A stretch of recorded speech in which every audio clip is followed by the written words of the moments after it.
see God in symmetry. I see God in our make-believe. I see God in our grand attempts to make something beautiful before life ends.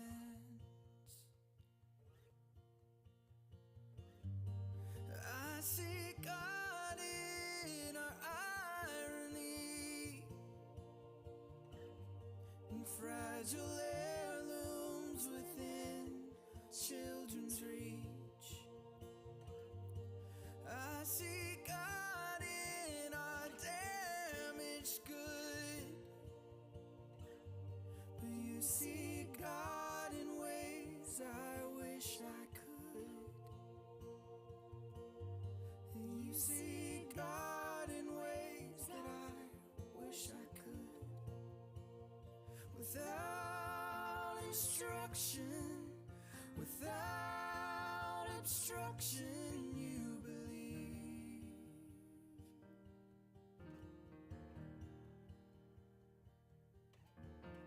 Without container or dualistic framework, you see the Holy Ghost in broad daylight.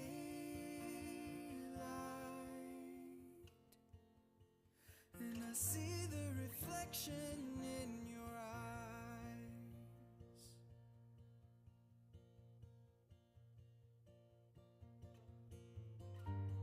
I see God in healing bones, in the sanctuary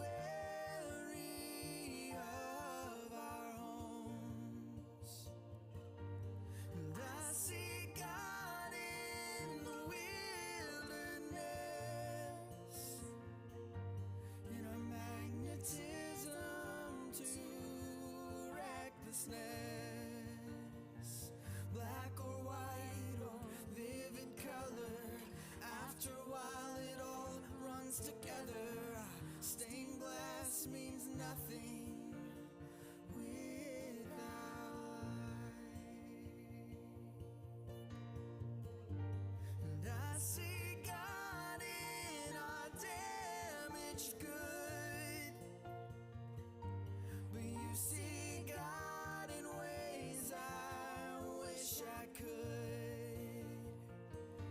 Yeah, you see God in ways that I wish I could. Without assurance, without insurance, you believe. For joining you online. Maybe you're outside enjoying some of this amazing fall weather that we're having. We're glad that you are here. If you are here in person, I want to invite you to stand at the beginning this morning by singing together.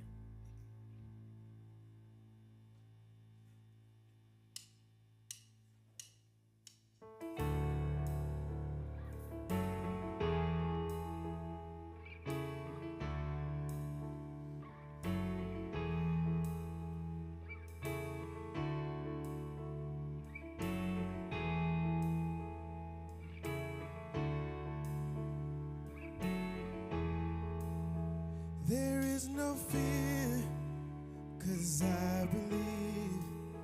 There is no doubt, 'cause I have seen your faithfulness, my fortress, over and over. I have a hope found in your name. I have a strength found in your grace, your faithfulness, my fortress, over and over.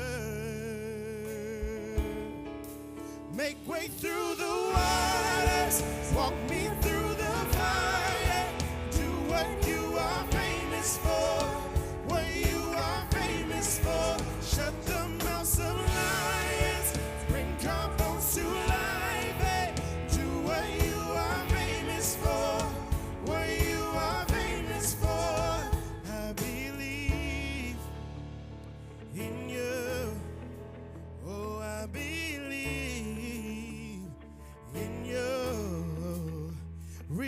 your love inside of me.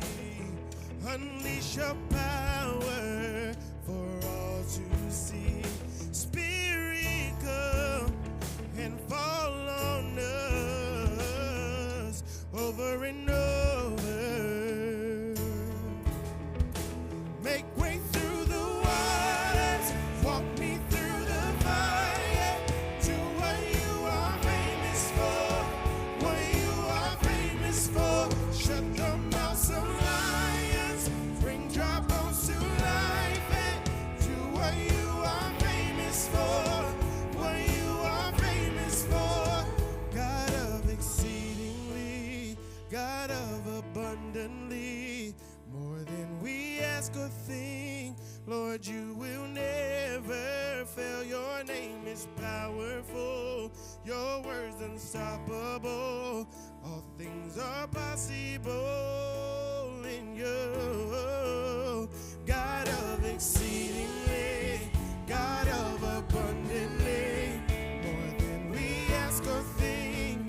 Lord, you will never fail. Your name is powerful, your word's unstoppable. All things are possible in you. Make way through the waters, walk me through the fire. Do what you are famous for, what you are famous for. Shut the mouths of lions, bring your bones to life, and do what you are famous for, what you are famous for. I believe in you. I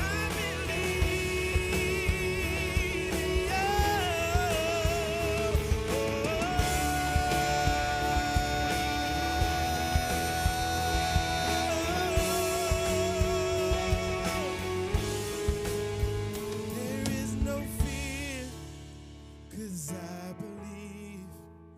There is no doubt, 'cause I have seen your faithfulness, my fortress, over and over.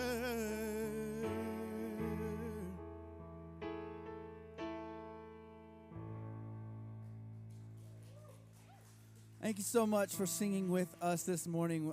So glad that you're here. I want to give you just a minute to be able to turn and greet the people around you, to say hi, and then we will continue with the morning.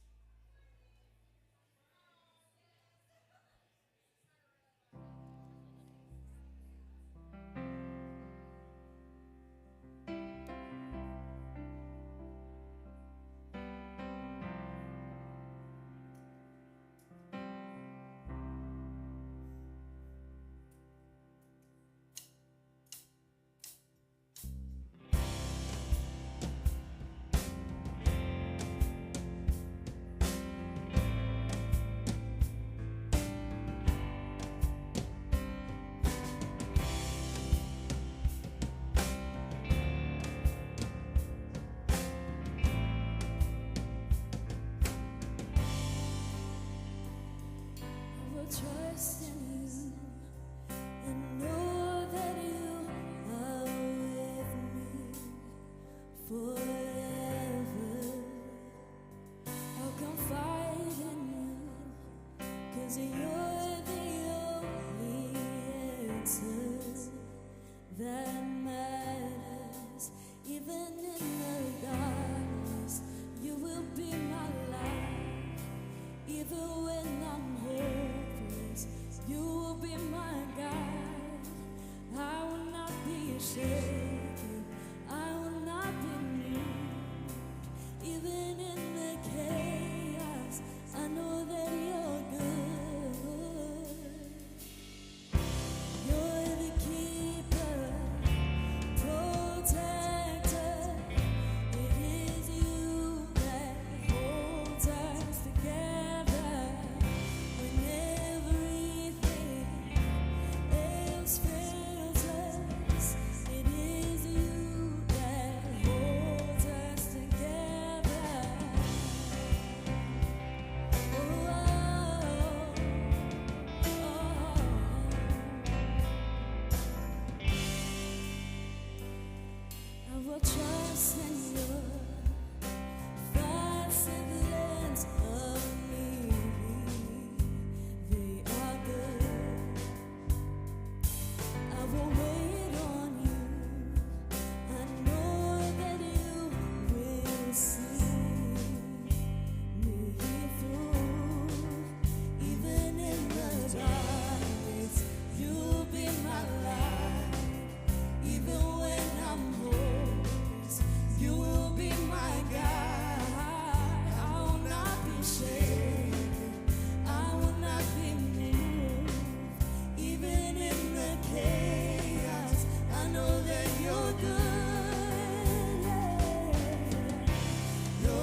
Y'all can have a seat. Welcome, welcome. My name is David. I'm one of the pastors here on staff and just wanted to get you up to speed on a couple things going on here. Actually, kind of to kick things off, before you have to listen to me, watch this. Hello there, friends at Watershed. This is Blair. I'm our family pastor here, and I'm excited to tell you about something we have coming up October 23rd from 11:30 to 12:30. Again, October 23rd, 11:30 to 12:30. If you're a teenage parent, grandparent, volunteer, grown up in a teenager's life, you're especially going to want to hear this. We are bringing back our potting shed. So Potting Shed is an hour-long resource for our families where you get to come in, you get to not only connect with other parents, but you get to learn about a specific topic. So on the 23rd, we're going to be focusing on the teenage brain. And so the teenage brain, here we go. We're going to talk about 3 things that we hear a lot from parents right now about the teenager's brain. We're going to go through the teenage brain, and we're going to talk about connection and communication with your teenager. So October 23rd, 11:30 to 12:30. Don't forget to register so we know about childcare and food. Can't wait to see you there.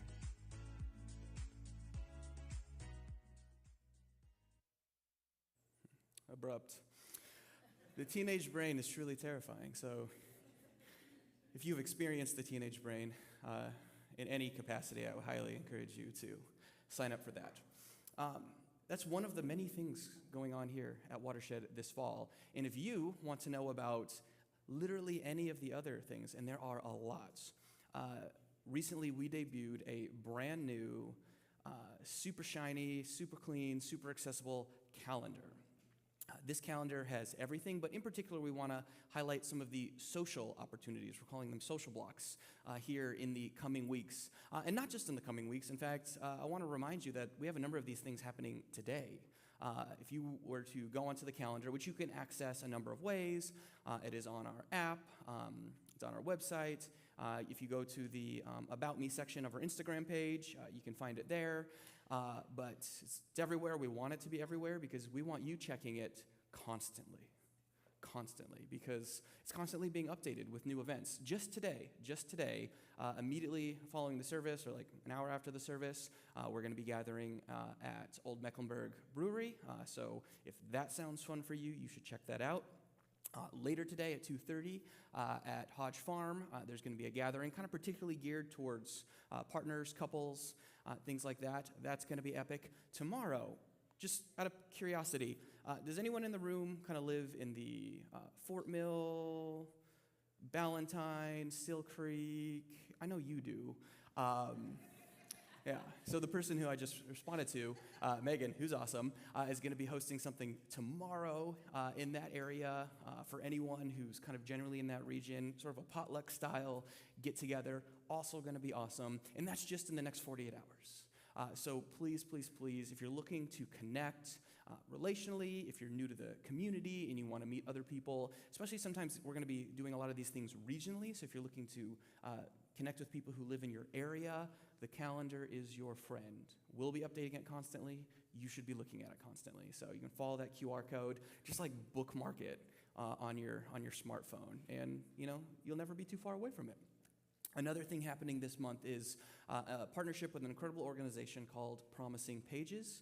When you walked in this morning, you probably saw the books in the bins that we've already begun collecting.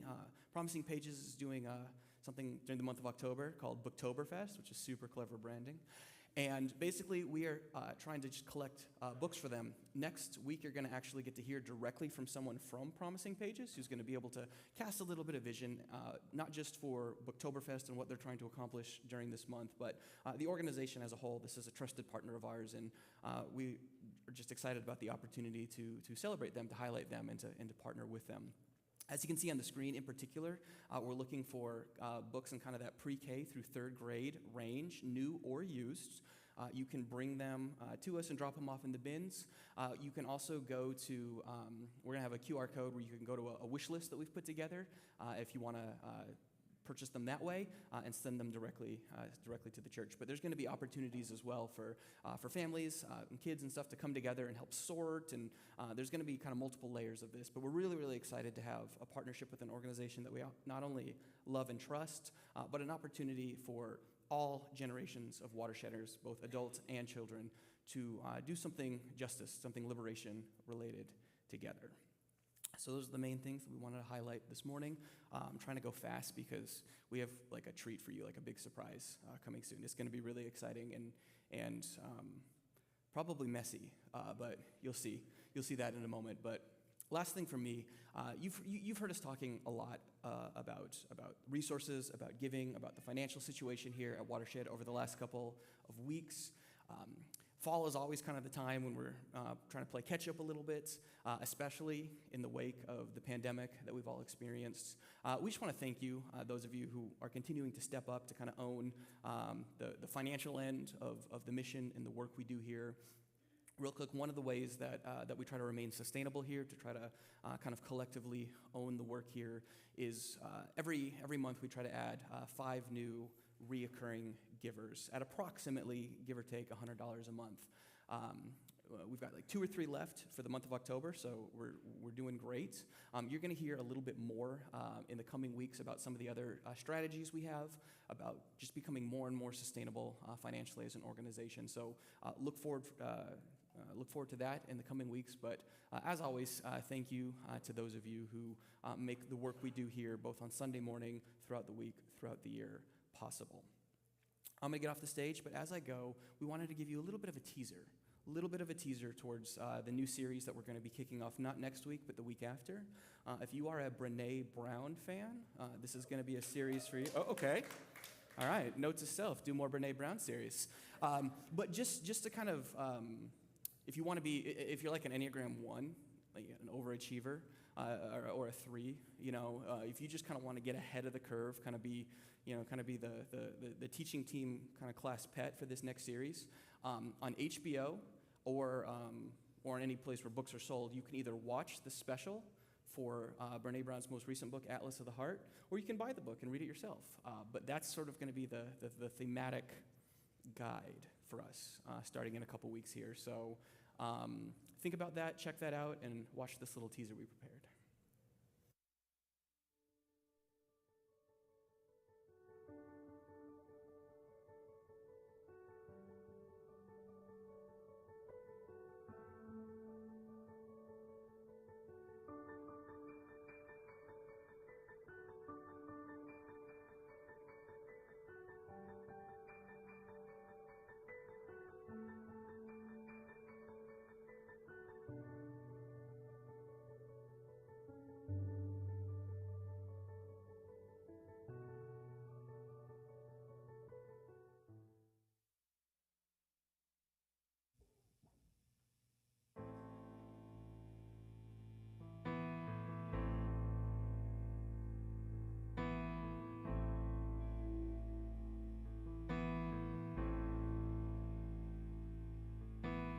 I didn't see the future, but it came in so clear. You were calling, I came running dear. We were walking through the valley where the fog was your breath, and you breathed it all out, knew you had nothing left. When I looked you in your face, from your eyes fell a tear. Then you went away, left us standing here. We're not human, but what we are is beautiful.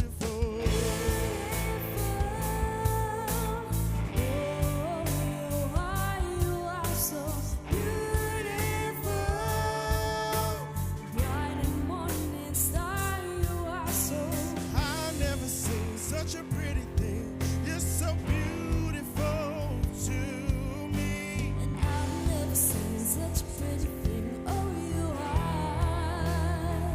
So beautiful.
now it's hard to see, but I can feel you standing in front of me, and it's beautiful, so beautiful.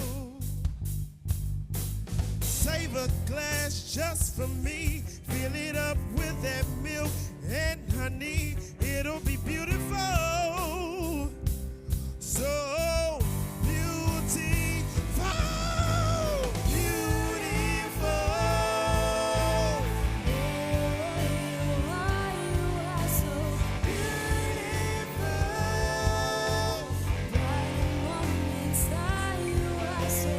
I've never seen such a pretty thing. You're so beautiful to me.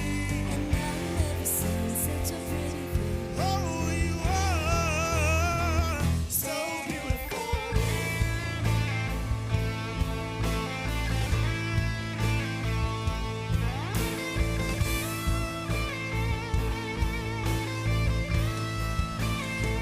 So beautiful.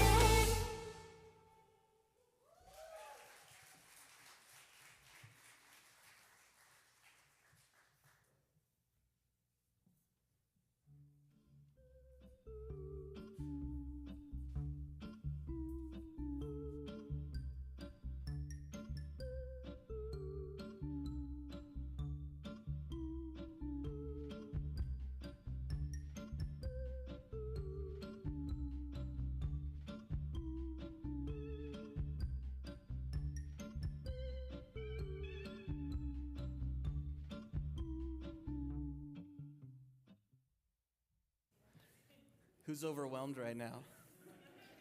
A little bit. There's a lot of us.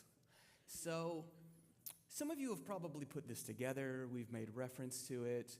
Perhaps you've shown up consistently enough that you've noticed, hey, there's a lot of different people who sometimes stand up and talk at me on a Sunday morning.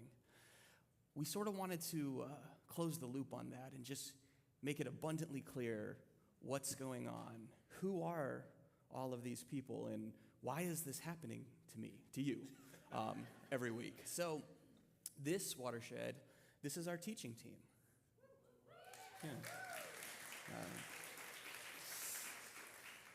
Missed opportunity to do like a Joe Bluth thing right there. My bad. You didn't understand that reference, but you two did. Thank you. Real quick. Yeah, sorry. So real quick, as we get started, this isn't always what teaching or preaching at Watershed looked like. It used to be more, I don't know, monolithic, homogeneous, monotonous. What would happen would be you'd get Matt, and then you'd get Scott, and then you'd get Matt again, and sometimes we'd throw you a curveball and you would get Scott 2 weeks in a row. It was so fun that people actually created bingo games.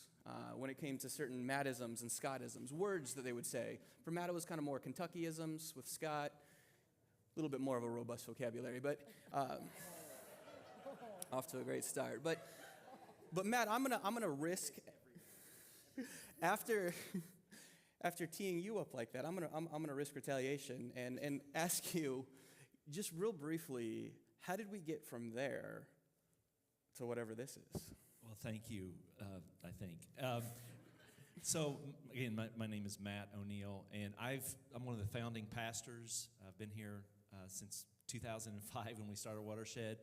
Much to what David described, that was kind of the reality moving into this. We thought we were kind of ahead of the curve when there was just two of us talking, as opposed to, growing up in environments where you had this one particular authoritarian voice within the church.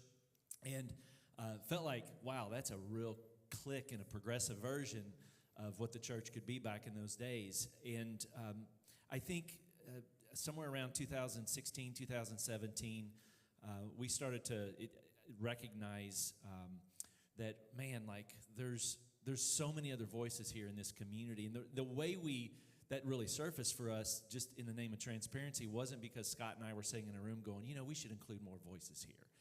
What happened was we had this very loving community of women that started to have this conversation amongst themselves and say, maybe there's a different way forward here, a better way forward. And through some really profound interactions with that community of women, we started to move towards a expression of communication, authority, voice, pontification, teaching in a way that included more than just Scott and myself. And it was at that time it was a breath of fresh air, because in all honesty, we weren't dying to be up here every Sunday and us being the lone voice as well. We were ready for that to sort of take place, and it didn't happen overnight. Sean became the first person that we moved towards as a community and said, would you help us in this regard? And then it kind of grew from there. So who we are today is not who we were, obviously, 17 years ago, and it's kind of a testimony to the way things evolve here in terms of a communal expression of who are we, what are we doing, and how do we adjust, how do we evolve? Yeah. So that's a nice setup and a nice transition. This is going to get more conversational, I think, I hope. But just to kind of kick things off, to let you know who's on stage, who's in the room, what you just said, who we are today is not who we were. And that's true for every person on this stage. Who we are today is not who we were growing up, like relationally, spiritually. Who we are today is not who we were probably when we arrived at Watershed. Watershed as a church is not who it was, or what it was in its inception. So maybe to kick things off, just introduce yourself and just one or two sentences real quick about kind of where you were spiritually and maybe where you are today. I was going to call on Sean, but no. It's okay. Oh, super orderly. I'm more chaotic than that. But yeah, we can do that. So, all right, Blair, kick us off.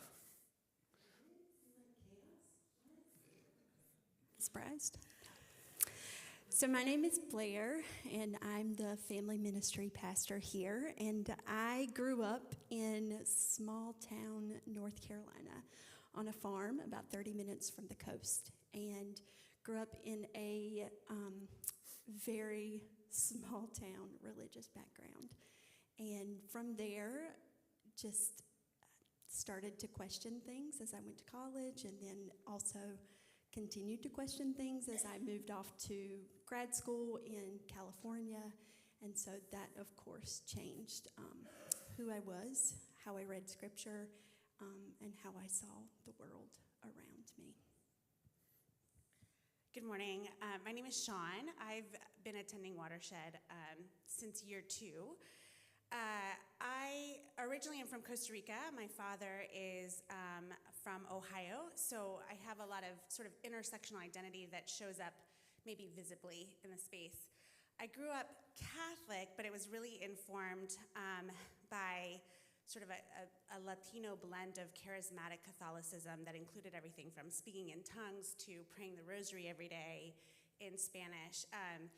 It was both confusing and really foundational. I really appreciated having saints that I could go to and pray when I was struggling with something.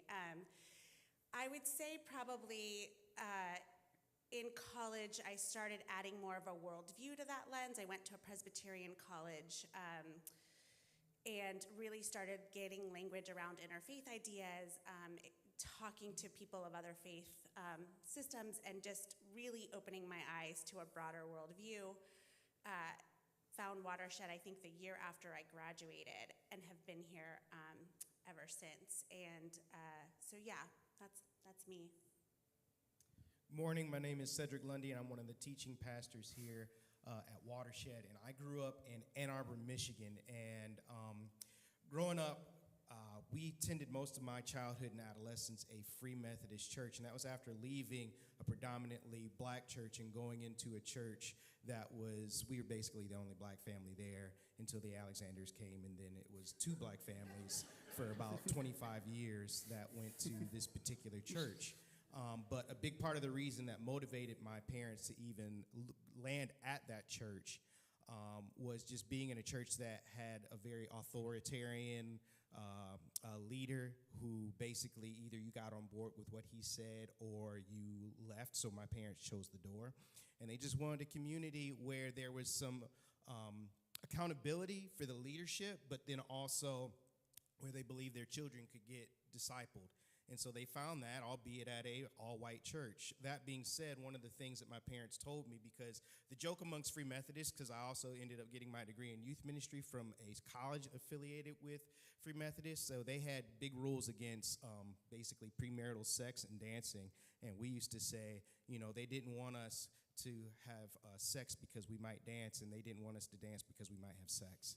All that being said, they also had other rules against like drinking, and they would acknowledge like, hey, it's technically not a sin, but it's against our rules. And one of the things my parents told me that has stayed with me ever since, that kind of gives you an idea of my even journey that I could come from that place to some place like here, is when they became members, and my parents even served, both my mom and my dad served on the elder board for some stints. My mom was even on the regional board of the Free Methodist denomination in that region. Was, Cedric, we're not Free Methodists, we're Christians.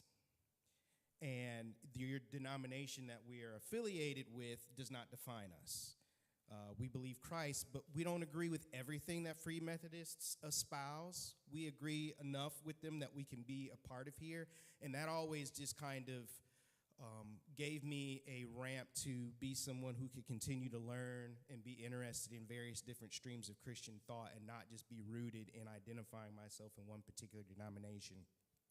To cap it off, I got involved with Watershed when I was on staff full time back in 2016, which kind of to your point, I don't know if you remember this, but originally when I was hired, it was like, hey, you'll be the pastor over this particular area, and then we'll have you preach like 2 times a year.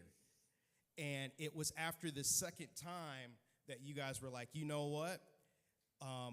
You're as good, if not better, at this than we are. You just need more reps. We're going to get you up there more often. And you guys followed through with that. Thank you. I'll be very brief. I grew up in a very rural part of Kentucky, was a part of Baptist church kind of worlds growing up. I went off to college at the University of Kentucky, had no ministry future on my radar. It was more of education and coaching. I wanted to be a basketball coach. Through a series of events, wound up in Virginia as part of a parachurch ministry, met Scott and Taryn Hofert. We ended up starting Watershed in a very evangelical way, really saw the world through a conservative evangelical lens. And whoever I am now is in direct correlation with the way this community has either pushed me towards change, invited me towards change, or given me permission in that. And so if there's a question in the future of why am I still here, that would be why it is as well. I wouldn't be who I am without this community. And so it's almost like, well, that's like, what is it? What do you love about your family? It feels more like family than anything else. Good morning. My name is Kim, and I grew up drunk, not in the church. And so my first interaction and encounter with God was in a 12-step program, and there was a great deal of freedom in defining that and grasping an understanding of that, which I truly appreciate to this day. And when I ended up in a church for 16 years, which was very much my home, until it was no longer safe for me to be there. And so grateful. My wife has already been a part of Watershed for great 14 years, I think. And so when we were searching for a place where we were actually going to be truly loved in a Christian way, we came here. And all the hard work that this team has done, we got to experience and continue to experience it every Sunday. And I'm David. I grew up in just a broadly non-denominational evangelical context. I was called into ministry by the 2008 recession. When I graduated undergrad, there really wasn't anything else to do. So it felt more profound in the moment, but as I think back, yeah. But I was working at just a big evangelical megachurch. Early on, classic Calvinist Theo bro, carrying around my copy of Wayne Grudem's Systematic Theology, hoping to strike up a conversation at coffee shops. But that quickly began to unravel as it proved to be just pretty pastorally empty. And as my theology began to evolve, so too did my ethics. Ultimately came to a head in 2016 when I basically was asked to formally renounce any openness to LGBTQIA persons. At this point, not even being fully affirmed in the church to be treated humanely at all. So in classic neurodivergent Enneagram 5 fashion, I said no in the form of a 33-page research paper, the final page of which included my resignation. So we had already found Watershed. We were in Arizona, but found Watershed online at that point. In fact, the very first time we tuned in was the very first time Cedric preached. And we were hooked right away. The problem was we lived 2,000 miles away. So remedied that as quickly as we could. Showed up early, which now we know better. Showed up early on a Sunday morning and never left. So attended here for about 2 years before coming on staff part-time. And now I have a very vague title of associate pastor because we can't figure out what to call me. So, and that's me. So thank you all for that. I do want this to become a little more conversational, not us just kind of taking turns answering questions. So we all sort of set this up where we've been, but now here we are. And there is a reason unique to each one of us why not only are we here at Watershed, but why the church still matters to us. I think on some level, all of us have either witnessed things or perhaps experienced things that would be more than ample justification to take a break permanently, or at least temporarily, from whatever it is we mean by the word church. And yet here we are not only at a church, but in some way working at, serving at, believing in and inviting others to partner with us in a church space. So why? As you feel led. I'm comfortable with comfortable silences, but I'm not sure everybody else is. For me, the church has always been a part of my life. And what I mean by church, I don't mean like the institution itself in the four walls, I mean the people. And so whether it was the church I grew up in, like I often say that I've often been told that I am a phenomenal hugger. And I can tell you whose fault it was. It was Rosemary Michaels at the church that I grew up in, who would not let me as a 6-year-old go into that building without giving her a hug. And like that's just one of hundreds of people who have shaped me and who have had an impact and influence on my life and me becoming more human, which I believe is the objective of the Christ, for us to be coming more in touch with our humanity. And without getting into the whole long story of it, but throughout 2016, when everything really came to a head for me as a black man in white evangelicalism, there were people that, even though I found myself kind of a church nomad eventually, there was community, Christ-centered community that I had, despite the fact that I didn't have like a home church. So for me, church isn't just relegated to the Sunday morning gathering. It's the people that I do life with. Check that calendar app. I think for me, why Watershed specifically, I've never seen a collection of such varied experiences as I have in this space, and people coming into their understanding or their relationship with Christ or the divine or the Spirit through their own doors. Growing up in a Catholic space, it sort of felt lockstep. And so we were all tracking towards confirmation or the next sacrament or the next sort of thing, and there was CCD on Wednesdays and whatnot. And so it felt like collectively we had to all be at a certain point by a certain time. And Watershed has never felt that way. It's also always felt like a container for any questions that I've had or any sort of confusion or any sort of anger or angst or whatever the emotion might be. This place has always been big enough to hold that. I've never not known God. I don't have some of the same language that some of my friends up here have. Like the born again virgin. If you were here for the purity talk, like I had a purity talk, but it wasn't couched in maybe white evangelical spaces. It was a little different for me. I've never not known God, but I feel that this space has always let me hold on to many interpretations of God. And then I will say, like through big life moments, I've always felt like there's been a net to catch me. I was laid off. I teach. I teach at Queen's University of Charlotte, but before that I was a high school teacher. I was laid off with no plan, and it felt really missional, and I was like, okay, well, God thought this was it, so help me out. And it always worked out, right? And then the birth of the twins was unplanned, unexpected. I was uninsured, and that worked out. And then, one of my sons was born and needed life-saving surgery. That worked out. We got him home on Christmas Eve. So there's always been this thread of sort of divine intervention in my life that, for me, proves an existence of something greater. What I love is that I don't always have to have the right name for that in this space.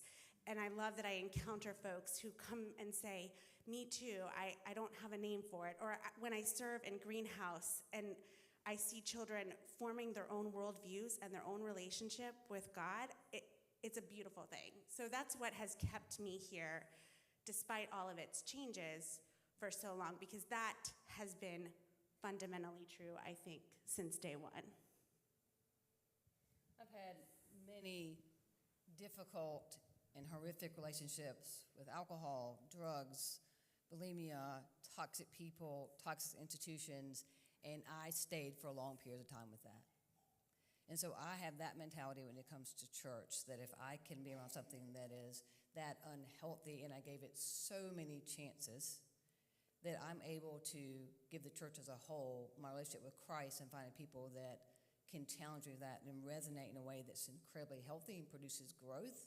That if I can do it for something unhealthy, I can do it for something healthy. And so that's why I'm still in the church.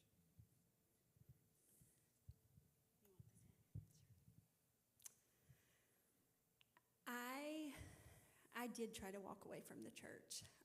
When I moved back from California, I remember moving back across to the East Coast and thinking, there's not a spot for me.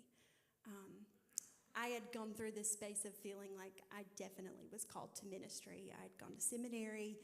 I had no idea what the future looked like for me. I got back and I just took an entire month to do nothing and to try to figure out what was next. And I stepped into an elementary classroom, and in my heart, I said, this is still the same thing. I'm still walking alongside families. I'm still with kids. I'm still doing what my heart loves to do. But there was still something that was missing. And I don't know what that is.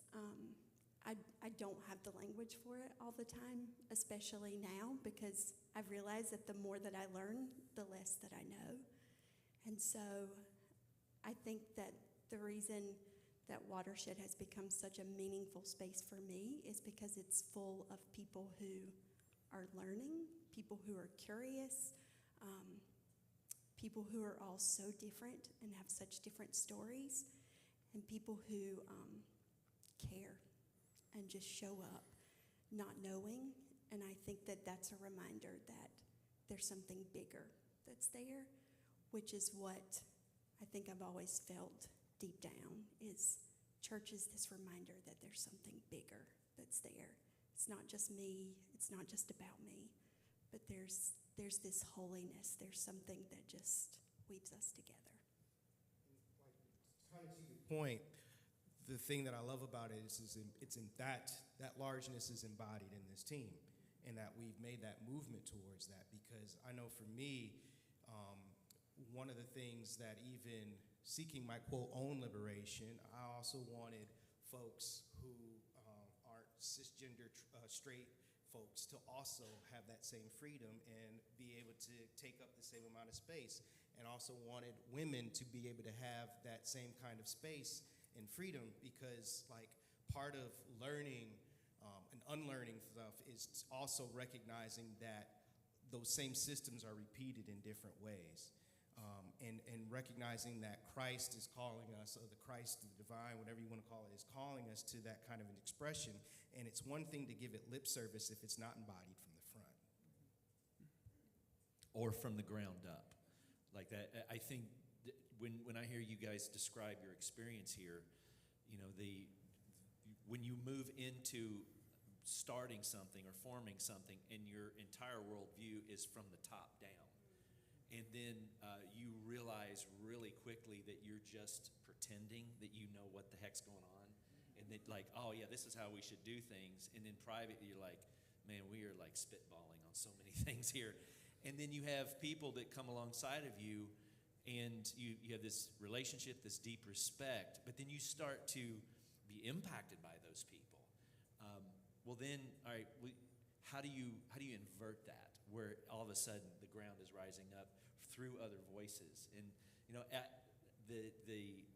the reason I'm still here is because of everything that I've mentioned, but then also I don't have anything else in my life where there's a collective group of people that I can learn from and be changed by. Like, I'm a better hugger today because of certain people on this stage. And now I get to trace that back to somebody. What was her name? Rosemary Michaels. Rosemary Michaels. So I'm going to start giving her credit instead of you these days. But like the collective impact, I think, at least for me, is that this flows from a space that is not just up here. It's like, all right, what is happening at the very ground of being in all this? You look like you got something to tee up there. I was just thinking, like, what you may not know is that we meet once a month, and we get in a room and we talk about series and we plan them out and we ask these questions. What is it that we think our community needs right now or wants to hear, all of these things? And then we have very different responses to those things. I think it works because we fundamentally believe in some very basic principles about what it means to be a good person in relationship with other good people, right? Love God and love everybody else. I think we all agree on basic principles. And then how we see those to fruition or how we see those played out vary because of our experiences, because of language matters, because representation matters, history matters, all of those things. And so it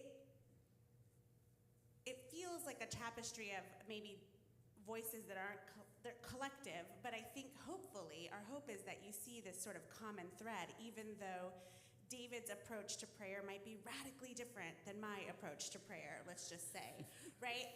And we might be able to joke and laugh about it, but there is that notion, right? And hopefully there's something for each person in this space to hold on to, and that it's meaningful. I think that also makes it hard, right? When there's so many different collective voices, and we're sitting around a planning team, and we all have good ideas, and we all have, oh, we should talk about this, or oh, there's not enough this in there. There's a lot of effort that goes behind the scenes that shows up on a Sunday morning, and I appreciate that space to be creative and to agree and disagree and talk, because it's never not been without respect or love. I'm glad you brought up the challenge of that, because that's just half of it. The other half of it is you all are very diverse. You are showing up with a diversity of stories, faith backgrounds, identities, traumas, aspirations, needs, wants when it comes to what faith, what spirituality, what God means to you. And so there's a part of us that are always trying to, account for that. There's also a freedom that I know I personally experience, both like theologically, but also stylistically, being intimidated by y'all's diversity, and then not feeling like I have to be all things to all people, because I know, like, I'm a terrible storyteller. I include way too many details. And then about halfway through, it's like, this story's terrible. Like, how do I land this plane? And so the fact that I get to minimize that, because literally every other person on this team is a very gifted storyteller, and I can just focus on like big words and stuff, is so, and pop culture references, lots of those. So it's incredibly liberating, incredibly freeing, because otherwise, I don't know, I think I'd be paralyzed just by everything you all bring to the table. And that's kind of a good setup point. So we were trying to, as a team, wrestle with, like, what would be a good passage of Scripture to sort of interpret or spend some time with or kind of think through when it came to this. And Cedric brought up something super simple. And we're not necessarily going to, like, camp in it. It's more of like a lens comparatively to kind of see what was going on in Jesus' ministry and kind of what we're trying to do. But in the synoptic gospel, so Matthew, Mark, and Luke, there's passages that just kind of list off Jesus' his disciples, his team. And just right off the bat, especially if you're familiar with the text and the context, it's kind of a crazy list of people. I think we have a slide for this. I think I went with the Matthew one because it was shortest. Am I making that up? No, there it is. So Can y'all see that? I have contact lenses. So these are the names of the 12 apostles. First, Simon, who is called Peter, and his brother Andrew, James, son of Zebedee, and his brother John, Philip and Bartholomew, Thomas, and Matthew, the tax collector, James, son of, thank you, Alphaeus, Thaddeus, Simon the Zealot, another surprising one, and then, of course, Judas Iscariot, who betrayed him. So just to... Yeah, I mean, what's not written there is some of those guys naturally, the way they're positioned, hated each other and were enemies. Like, the tax collector, everybody hated him. Everybody else in the group hated him on principle that he's a tax collector because he's basically working for the Roman Empire, and the rest of them are Jewish. In particular, Simon the Zealot was like ready to go to war at the drop of a hat. He was basically the militant one of the bunch, right? And then you have these two sets of brothers, and who knows what kind of like sibling rivalries they got going on in the home, let alone you got another pair of brothers coming into the mix, right? So like you have all these different guys who have these different takes and these different perspectives and these different backgrounds and different reasons based upon the society that they're growing up in to either look down upon one another, feel superiority about themselves, and or look at another as their mortal enemy. And oh, by the way, another one that Jesus knew was going to betray him.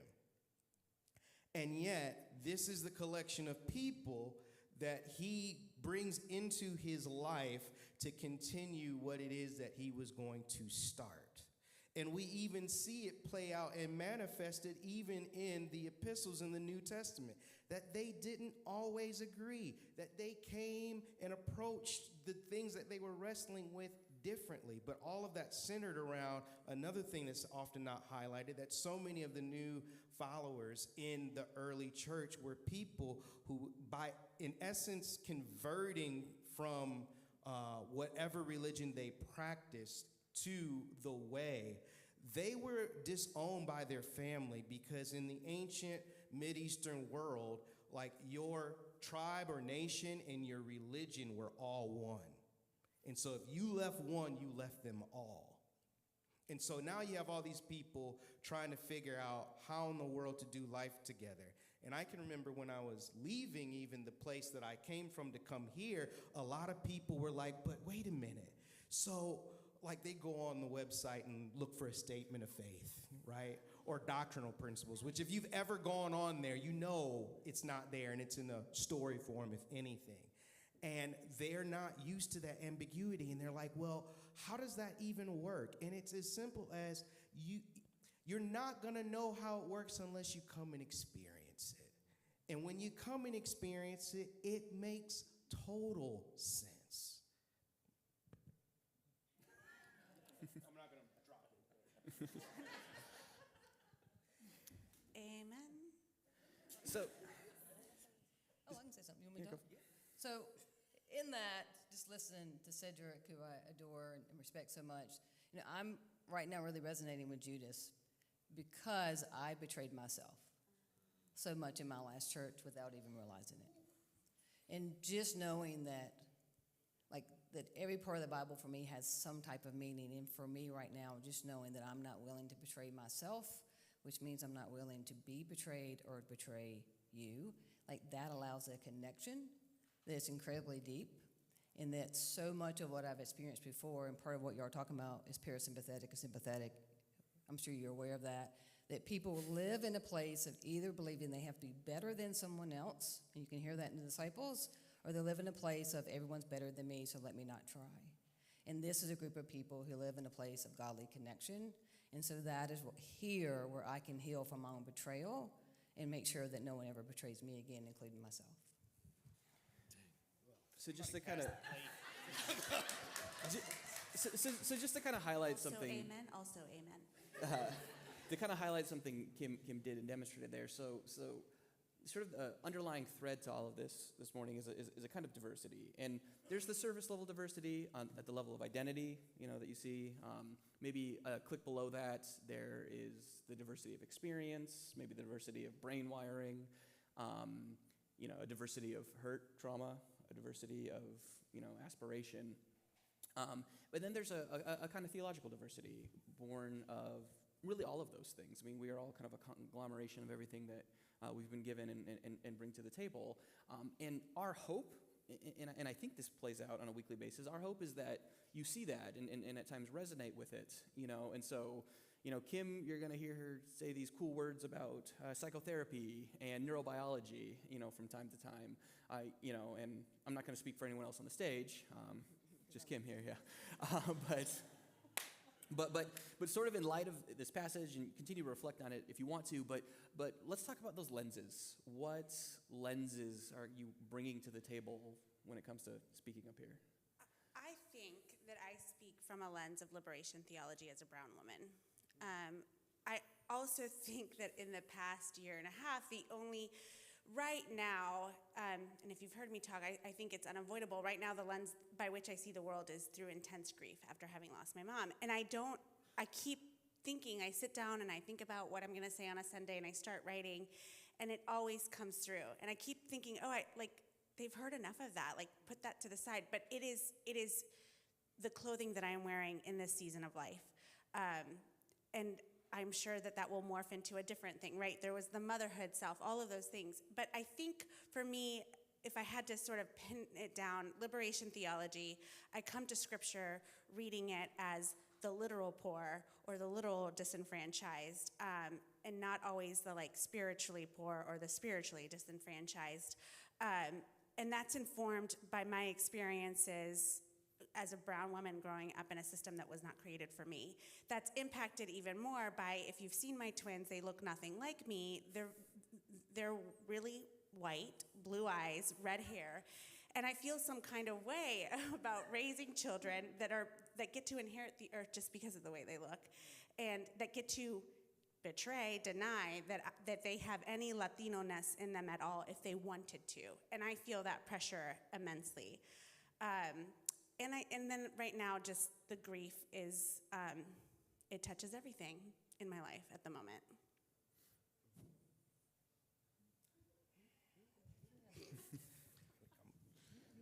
Please, you never talk enough. Please, keep going. That's right.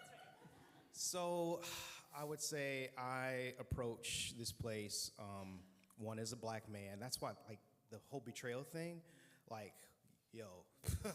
ouch. Because I unwittingly allowed myself to become the token black guy for the longest time to white evangelicalism that, quite honestly, excuse my language, doesn't give a shit about me anymore. Because I had the audacity to speak up for my dignity as a human being, and then also include women and queer folk in that. And so I also come with the lens as a middle school youth pastor who, last night I got to go to a birthday gathering at a bar for one of my former students who turned 30. So that still impacts and shapes me a lot. And last but not least, I would also say that aside from just the liberation part, just an understanding of this whole thing that is embodied. Because the thing that I feel like evangelicalism has taken a corner from, which is ironic because, and this is the nerd theology part, the original heresy was Gnosticism, which basically said that Jesus was a disembodied spirit. And yet everything about Christianity for the last 500 years is a byproduct of disembodying spirituality and faith. It is totally disconnected from an actual lived experience. So I've started to view it through a lens of, regardless of whether this stuff is literal or allegorical, what does it mean and what does it look like to actually embody this? Blair, do you have something? No, go. So I think when I look at this passage, when I think about the lens that I now that's continuing to form. So I think that's important. It's a process. It's an ongoing evolutionary process. Not just, I would argue, for me, but for us as a community, for so many years, decades, being conditioned to think that there's like one particular way of reading or interpreting something. And if you can just find that one particular way and it's like, okay, now we have reached the final destination. We can speak with authority. My own little personal spin, so this is kind of like plagiarism. Yeah, for sure. But I think the permission that has been given here and the freedom, the liberation from living in such entrenched binary ways of understanding everything, not just Bible, but the impact of it having that impact on me. You know, when I look at a passage of Scripture like this, I am given like reckless, wild amounts of freedom to go wherever my heart, mind, soul leads me. And then there's a stewardship that I practice in that process, acknowledging that I have teammates, I have a community that is relying on me to come to some place of having a first word and not a last word. This is the first word I would offer in this. There's more words than this. In fact, you might hear a word that's completely different next Sunday when David, Sean, or Blair, whoever stands up. You know, when I look at this passage, the thing that jumps off the page for me is who's not listed. It's a bunch of men. And so if you're living in a binary world, well, clearly the world should be ordered and organized through faith by a male-dominant voice. But when you're given permission to go, all right, well, what's not being said? There's a lot there to learn from. And so to have that freedom and then recognizing that you didn't come up with that type of a lens by yourself, that your community pulled you aside and said, hey, guess who's not being included? There's a transformative thing that happens in the way you can even move towards something, and to do that in community, I think, is what happens here on any given Sunday. It's hard because it's not one voice, but man, the payoff, the crock pot experience of that, I think, is profound. Instapot version of that, right? I think whenever I think about the lens that I speak from, it is a process, like Matt said, and it's continuing to evolve and develop. And I do think that me being an adult child of an alcoholic is a huge thing for me. And I think the church has been a huge part of me healing in that. Also, me being a children's pastor and working with students is big in that. And so whenever I do process Scripture, there is a historical piece, there's a cultural piece, an inclusive piece, and there's a huge experiential piece that speaks into that. And so I wish that I could say that I trusted my voice a little more, but I think that adult child of an alcoholic, being a female in ministry and starting in the Southern Baptist Church, and being a middle child, I got to throw that in there, and being an Enneagram 6, I think all of those things, they still are part of me questioning if my voice has value or weight, or if I'm worthy to hold a microphone. And so that's the thing that I wrestle with, and that's the lens that is part of who I am. I also feel that imposter syndrome, big time. Big time. You know, part of the betrayal for me was hearing so many different sermons, and it's the same translation as what we're talking about. And it took me so long to realize I can't hear the same translation and be a new creation. And I need new information and new experience to step into my new self, have another part of my life be resurrected. And so the lens that I love to look through, and I just felt like this is very just innate for me and just very natural, is the lens of the intersection of psychology and theology. And so it allows me to look at it in a way and give it different words and different meanings that I hope will resonate in people's hearts so that we don't have to leave here the same way we walked in here. So we're going to start to land this plane in a second here. I guess the one thing I would add, and this isn't going to be a shocker for you, and probably the third of you in the room have hung out with me for a reclamation experience, but my lens would be probably the word contradiction. They poke fun at me for enjoying chaos, but what I really love is contradiction. And what I mean by that is from the earliest moments of my life, which I remember, I do. I mean, I look like this. I'm a straight white guy. So in many ways, like we've already said, this world, or at least this part of the world, is made for me. And yet, there's a part of me that has never fit. I didn't have language for that growing up. A lot of my faith journey was being drawn to some of the theologies that have been named liberation theology, the contradiction of God identifying with the most marginalized. And like, okay, there's something there. That doesn't, that sort of disrupts or short circuits what we expect God to be. Then I discovered queer theology. Hot damn. So good. Just the way that queer theology just undercuts these normative expectations of what God and identity is supposed to look like, and sort of makes non-normativity a kind of normativity. And I'm like, I love that. I'm also a straight cis person, you know. And really for me, it's been just understanding my own neurodiversity, autism, which is a relatively recent journey for me. I mean, it's a lifelong journey for me, turns out. It's a relatively recent lens for me, really in the past 2 or 3 years. It's like, aha, there it is. There's the contradiction. There is the way in which this world both is and is not built for me. And to then explore, encounter, and articulate the experience of God through that lens, and really now understand why I can appreciate the diverse lenses of the people in this room, both you and them, largely informs. I joke that, you know, I only preach one sermon over and over and over again, and eventually you'll get it. You will, I promise. But yeah, I think for me that would be it. So you know, we know that there's like football and stuff to get onto. So when we were thinking about ways to land this plane, Kim suggested prayer. They shot me down. What is that? Not all of us shot you down. Thank you. Also, and I think you'll get this over time from us, prayer doesn't mean any one thing, you know, and one of my favorite parts, and I'm the person who supposedly on this team doesn't like prayer. False. What I got sick of was the sort of rote, sort of evangelical daddy God with lots of the word just, you know, kind of prayers. Some of you are chuckling, some of you are nodding, some of you are in pain. Some of you are having flashbacks. Yeah, but we didn't hate Kim's idea. What we kind of wanted to do is one kind of prayer is a benediction.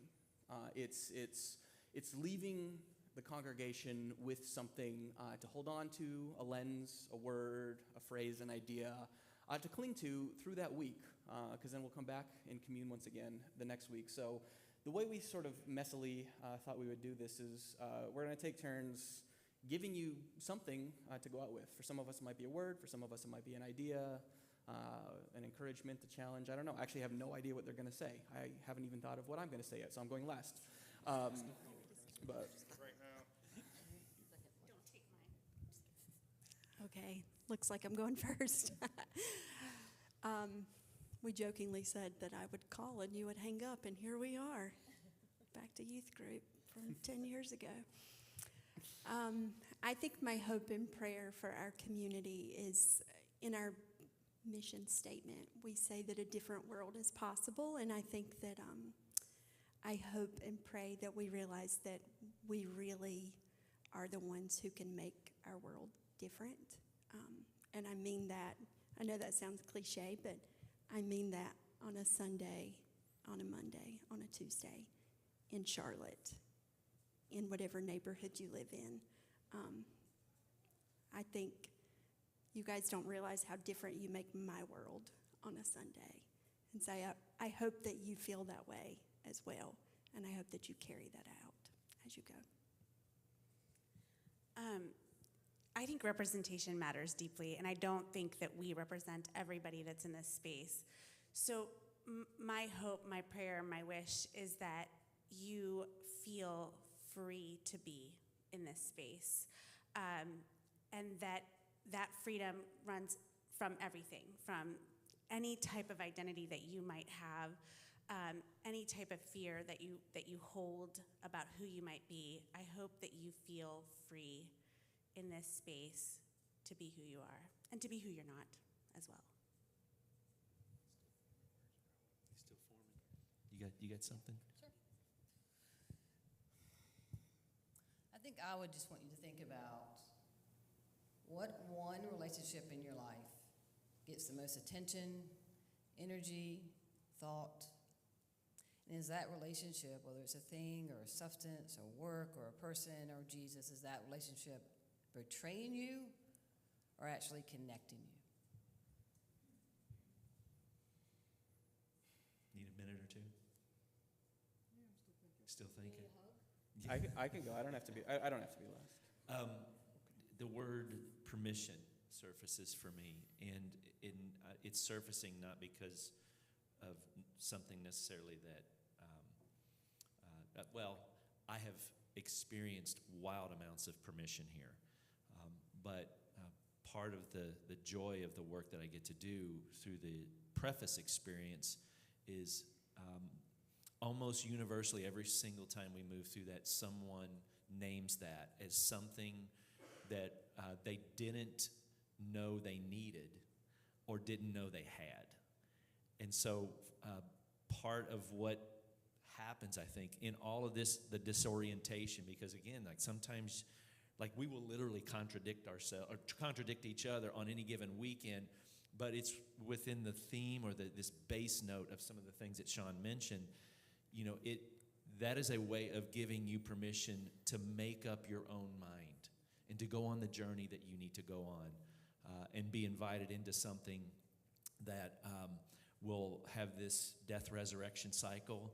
But if you lean into it within the context of community, there's something spectacular that not only happens to you, happens in you, and we would argue through you.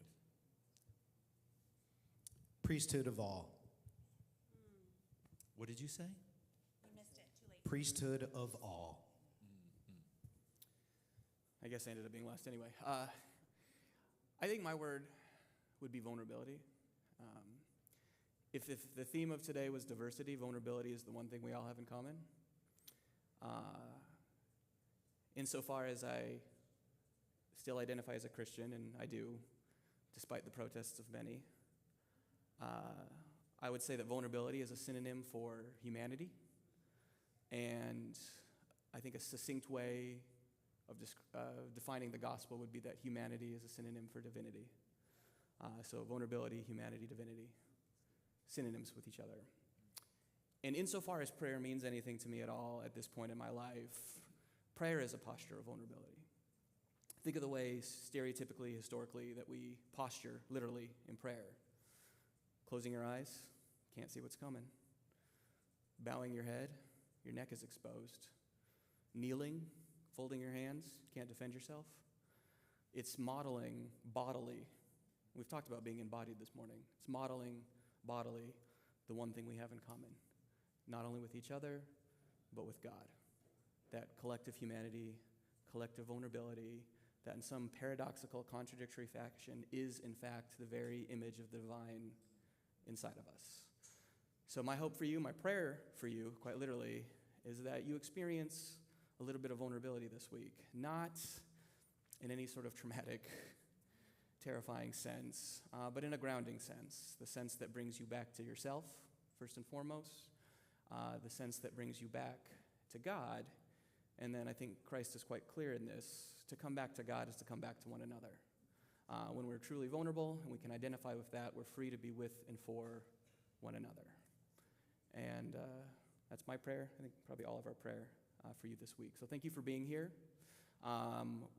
We have to sit on stage because Samantha wants to take a picture of us. But then after that, we'll be hanging out in the back, happy to talk to you, especially if you're new. We would love to meet you. But wonderful, wonderful to see you all this morning, and we'll hopefully see you next week.